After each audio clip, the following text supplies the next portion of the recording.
pag cabinet yung problema natin, nakukulangan tayo sa mga shelf tulad nito. Medyo mahaba siya. Ayan.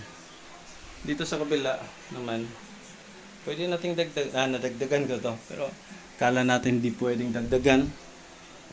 Pero pwede pa pala. So itong dito, yung dito lagyan natin sa gitna. So ito lang, pag limbawa, assuming na ready na yung ano natin, ready na to. So ganito lang guys, oh. Nag-drill na ako. Dapat gamit tayo ng drilling machine. ito lang drill na machine natin, oh. Very basic, simple lang. So nag-drill na ako diyan. So hanggang dito na yung nandito na yung mga natin, mga pointy screw natin. So ready na yan. So lagyan ko pa na isang screw. Wait a moment please.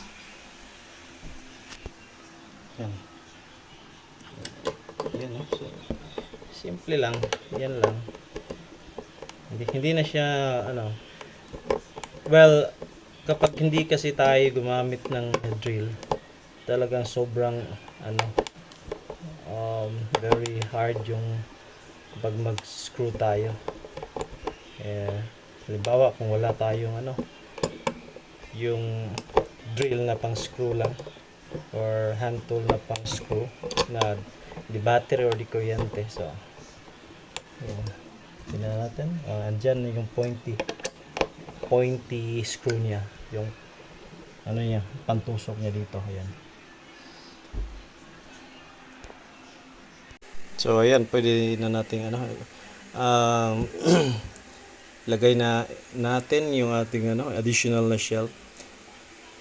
So ito yung ginagamit ko para talagang nasa tamang level. Pagkatapos ng makita ko na dito, for example, okay na siya. So naglagay ako ng guhit diyan.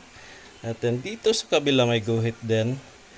So ayan, so depende na natin kung paano natin diskartehan to. Usually dito sa ilalim maglagay pa ako ng plywood sa kapakuan ko, tapos dito din sa ilalim para talagang level siya. Pero pag expert na tayo, pwedeng wala na, pwedeng diretso na yan. So ready na pang screw yan, apat. Tulad dito sa baba, ganyan lang din ginawa ko. So pwede ka nang maka-add kahit at mayroon pa ng dito sa mayroon pa yung haligi, so kaya may cutting diyan. Yan. So yan what the horse. So yung ganito, madali lang naman tong linisin. Yan, liha lang tapos paint lang. So hindi pa pero madali na lang yan. Basic, simple. Sobrang gamit ito. Yan. That's it for today. Oh, see? Meron na. Okay na. Right?